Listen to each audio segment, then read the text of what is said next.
বিসমিল্লাহির রহমানির রহিম। সকল প্রশংসা আল্লাহর, সকল ক্ষমতার মালিক আল্লাহ মহান।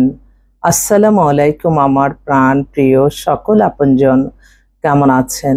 আমি আপনাদেরই সামান্য একজন কান্তা আপা আবারও চলে আসলাম আপনাদের মাঝে। আজকে হচ্ছে 16/6/2025 সাল। আল্লাহর নামে কাজ শুরু করলাম। আমি আমার আল্লাহর ঘরে সালাম দোয়া পৌঁছে দিলাম। আমার প্রিয় নবীজির রওজা মোবারকে সালাম দোয়া পৌঁছে দিলাম। হযরত শাহজালাল শাহপরানে সালাম দোয়া পৌঁছে দিলাম। আজমি শরীফে সালাম দোয়া পৌঁছে দিলাম। মাইজবান্ডার শরীফে সালাম দোয়া পৌঁছে দিলাম। আল্লাহ আপনি নামাজ রোজা ইবাদত বন্দিকে কবুল আর মঞ্জুর করে নেন। আল্লাহ আপনার ঘরে যাওয়ার তৌফিক দান করেন। আমার প্রিয় নবীজি মক্কা মদিনা যাওয়ার তৌফিক দান করেন, আমিন। আমাদের এই প্রতিষ্ঠানটা হচ্ছে বিয়ে শাদীর একটা মাধ্যম। আপনাদের যাদের ঘরে বিবাহযোগ্য ছেলে মেয়ে আছে, ইনশাল্লাহ চলে আসবেন। আমার ভিডিওটা যারা দেখবেন অবশ্যই শেয়ার করে দিবেন, সাবস্ক্রাইব করে নেবেন। অবশ্যই আপনাদের কোনো না কোনো পরিবারে বিয়ে শাদীর কাজ থাকি। ভালো কাজ যত ছড়িয়ে যাবে সমাজের জন্য, দেশের জন্য, ততই মঙ্গলকর। তো আমাদের অফিসটা হচ্ছে রামপুরা বনশ্রী মেইন রোডে 8 নাম্বার হাউস। আর মোবাইল নাম্বারটা বলে দিচ্ছি, হোয়াটসঅ্যাপ 01971860261। আরেকটা নাম্বার আছে 01711860261। সকল প্রশংসাই আল্লাহর, আমরা ওসিলা মাত্র।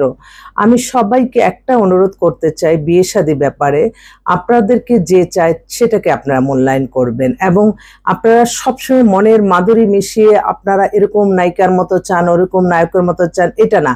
সব কিছু আপনার নির্ভর করছে আমার আল্লাহর সন্তুষ্টি লাভের আশায়। আপনারা আমাদেরকে বায়োডাটা ছবি দিয়ে যাবেন। আমাদের মেম্বার হওয়ার পরে আপনাদের এবাদত বন্দিকির উপরেই কিন্তু আপনাদের ভাগ্য পরিবর্তন হবে। আপনি চাচ্ছেন বিদেশি ছেলে, হয়তো আপনার লেখা আছে দেশের।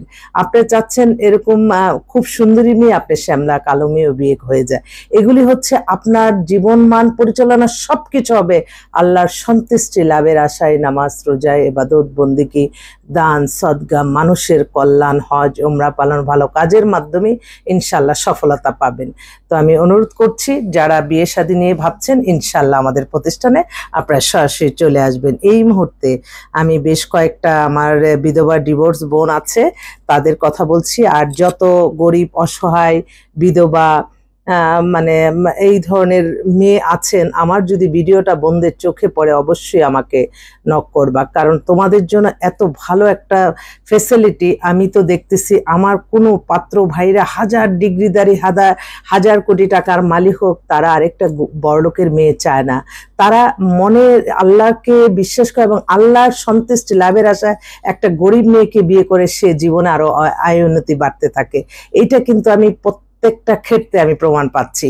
সেজন্য কিন্তু আমার বোনরা যদি হাজার কোটি টাকার মালিক হয়, তারা আরেক হাজার কোটি টাকার মালিকই খুঁজে। তো এই জিনিসটা একটু সামঞ্জস্য, আমার মনে হয় বৈষম্যটা দূর হয়। আমার বোনরা কিন্তু অনেক অনেক বিত্তশালী আছে আমাদের কাছে।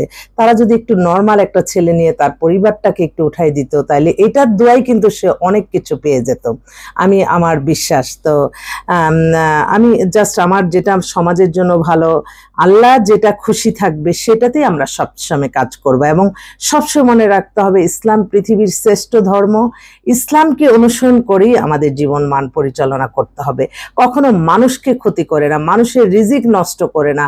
অনেকেই এখন এই সামাজিক যোগাযোগের মাধ্যমটা এমন একটা মাধ্যম, সবার হাতে হাতে হঠাৎ করে মানুষের হিংসা ঢুকে যায় যে কিভাবে তার এটা শেষ করব। তো আমি সবার কাছে একটাই কথা বলি, আমার এই ভিডিওটা যাতে কোনো খারাপ মানুষের চোখে না পড়ে,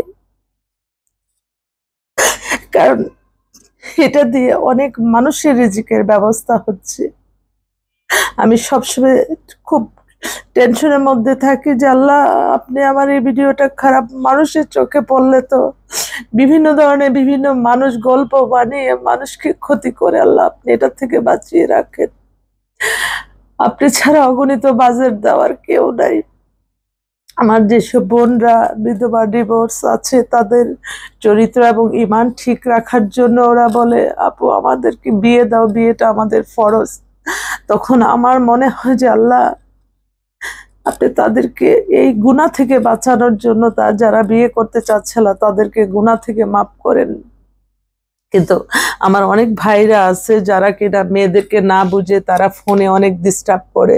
আমি অনুরোধ করব তাদের বদদুয়াটা আপনারা নিবেন না। আপনারা অনেক স্বপ্ন দেখান বিয়ে হয়ে যাবে, তোমার বিদেশে বেশিরভাগ তোমার মোবাইলে কথা বলে, এই অপ্রাসঙ্গিক কথাগুলি আমার বোনরা কখনই পছন্দ করে না। হোক সে গরিব, সে তো গুনার কোনো কাজ করবে না। আমি তো বারবার বলছি আমার বোনদের অন্যরকম তাদের আল্লাহর প্রতি যেটা গুনাহ সেটা কখনোই হবে না। তাহলে তো আমাদের কাছে আসা দরকার নাই, তারা অন্যখানে যাবে। এটা সবসময় আমার ভাইদেরকে আমি একটু বললাম। যাক, এখন এই মুহূর্তে আসলে আমার বেশ কয়েকটা বোন, তাদের কথা আমি বলছি। একটা বোন হচ্ছে লন্ডনের সিটিজেন, ছেলে আর মাই থাকে, অনেক ওখানে অনেক লেখাপড়া। মেয়েটার বয়স হয়েছে 37-এর মতো, 5 ফিট 6 লম্বা। ও এখন লন্ডনেই আছে। আজকে তার এক বান্ধবীর আল্লাহ রহমতের সমাধান হয়েছে, সে বান্ধবীকে বলছে এখন পাঠাইলে। নাম হচ্ছে সুমি। আরেকটা বোন আমার নাম হচ্ছে লাভলি, ও গ্রামের একটা মেয়ে, ও ইন্টার পাস, শর্ট ডিভোর্স, ওর বয়সটা 26-এর মতো, ওর জন্য একটা ভালো ছেলে চাচ্ছে। আরেকটা বোন নাসরিন, ও মাল্টিনেশনাল কোম্পানিতে আছে, ওর বাসা হচ্ছে আপনার যাত্রাবাড়িতে। মেয়েটা স্বাস্থ্য টাস্থ্য ভালো, ওর ছেলে আর মা আসছে মাকে বিয়ে দেওয়ার জন্য। আরেকটা বোন ও নরসিংদীতে আছে, পায়েলের বয়সটা হচ্ছে কত হবে 30-32। মেয়েটা অনেক অমায়িক এবং এত চরিত্রবান, বলে যে আপু আমাকে কোনো ছেলে আমাকে যাতে কোনো খারাপ উদ্দেশ্যে যাতে ফোন না করে। এখানে ও চাকরি করতেছে, ওর জীবন মান পরিচালনা করে সততা নিয়ে।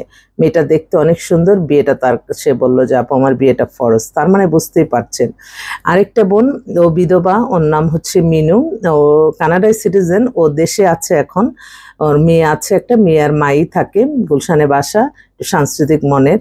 তো ওর জন্য একটা ভালো ছেলে চাচ্ছে, বলছে যে আপু আমার জন্য একটা ভালো ছেলে দাও। আরেকটা বোনও 50-এর মতো, ওর সাবিলা, ওর বয়স 50, ওর হাজবেন্ডের সাথে ডিভোর্স হয়েছে, ও কানাডা, ওরা দুই বান্ধবী একসাথে আসছে, ও এখন দেশে আছে, ওর জন্য একটা ভালো ছেলে চাচ্ছে। আরেকটা বোন সিলভিয়া মাস্টার্স MBA করা, একটা মাল্টিনেশনাল কোম্পানিতে আছে, একটু স্বাস্থ্য টাস্থ্য ভালো, হিজাব পরে, ও একটা দেশের ভালো একটা ছেলে চাচ্ছে। আরেকটা বোন সূচনা, ও হচ্ছে বনশ্রুতি বাসা, 5 ফিট 6 লম্বা, ম্যাট্রিক পাস, সাংসারিক ঘরোয়া মেয়ে, স্মার্ট মেয়ে, ওর জন্য একটা ভালো ছেলে চাচ্ছে। আরেকটা বোন নীলা, ও বিধবা, ও 45-এর মতো বয়স, যে আপু কোনো ছেলে কথা বলার জন্য না, বিয়ের জন্য যে ছেলে তাদেরকে আমাদেরকে দিবা। তো এই আর কি। আপনারা কখন। আরেকটা বোন স্বপ্না, ওর বাসা হচ্ছে বাসাবোতে, 5 ফিট 6 লম্বা, তো ওর কোনো ছেলে মেয়ে নাই, ওর বিধবা, হাজবেন্ড মারা গেছে, ওর জন্য একটা ভালো ছেলে চাচ্ছে। তো আরেকটা বোন নাম রিঙ্কি হচ্ছে, ওর এখানে নিজস্ব বাড়ি গাড়ি সবকিছু আছে, ওর একটা মেয়ে বাবু আছে, ও গ্রাজুয়েশন করা, মেয়েটা দেখতে খুব সুন্দর, বয়সও কম, 27-এর মতো, 5 ফিট 3 লম্বা, পাতলা স্লিম, ওর জন্য একটা ভালো ছেলে চাচ্ছে। তো আরেকটা বোন, আরে দুইটা অবিবাহিত মেয়ের কথা বলছি।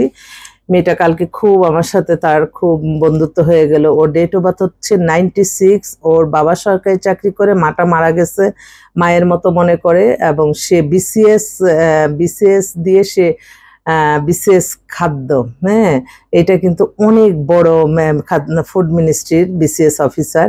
মেয়েটা 5 ফিট 2 লম্বা, উজ্জ্বল শ্যামলার মধ্যে। মেয়েটা এত অমায়িক, মানে দেখলেই তো বোঝা যায় যে কোন মেয়েটা কি হবে, যে তার হাজবেন্ডকে যে কি ভালোবাসবে সেটা আমি আর কি অনুভব করলাম তার মনের কথাগুলি শুনে।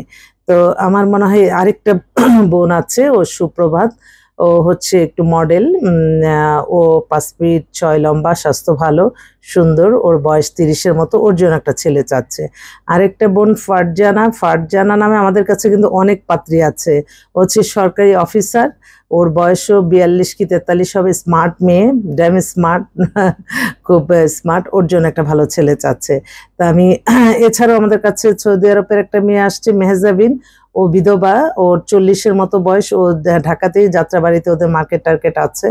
এই এছাড়াও আর অবিবাহিত মেয়ে তো আসতেই আছে আলহামদুলিল্লাহ। তো আমার একটাই অনুরোধ, আমার যে ভাইরা বিদেশে থেকে বেশিরভাগ ফোন করেন, তাদেরকে একটা অনুরোধ করব, কোনো মেয়ের সাথে আপনারা অন্তত মানে বিয়ের আগে কোনো ধরনের কোনো আজে বাজে কথা বলবেন না, কারণ ওরা প্রত্যেকেই বিয়ের উদ্দেশ্যে আসছে আমাদের কাছে। একটা মেয়ে নাই যে বলে যে হ্যাঁ আপু যে ঠিক আছে আমি কথা বলতে থাকি, না, ওরা বিয়ের উদ্দেশ্যে, চরিত্র এবং ঈমান ঠিক রাখার জন্য বিয়ের উদ্দেশ্যে। তো যারা অতি উৎসাহিত হয়ে মনে করে যে না নাম্বার পেলেই বুঝি তারা সারাক্ষণ আমাদের সাথেই কথা বলবে, প্রয়োজন নাই। তো আপনি আপনার পরিচিতি হবেন, হয়ে যদি আপনার পছন্দ হয় ঠিক আছে ফ্যামিলি হয়তো কথা বলে বিয়ে করে ফেলবেন। এখানে তো এত লং টাইম কথাবার্তা, আমাদের দেশের বোনরা প্রত্যেকেই কোনো না কোনো কাজে ব্যস্ত থাকে। এই যে আপনারা যখন ফোন দেন হোয়াটসঅ্যাপে, আপনারা জানতেছেন না আমি কি অবস্থায় আছি, হয়তো আমি ফোনটা কেটে দিলাম, তখনও মাইন্ড করেন, এটা একটা সমস্যা আর কি।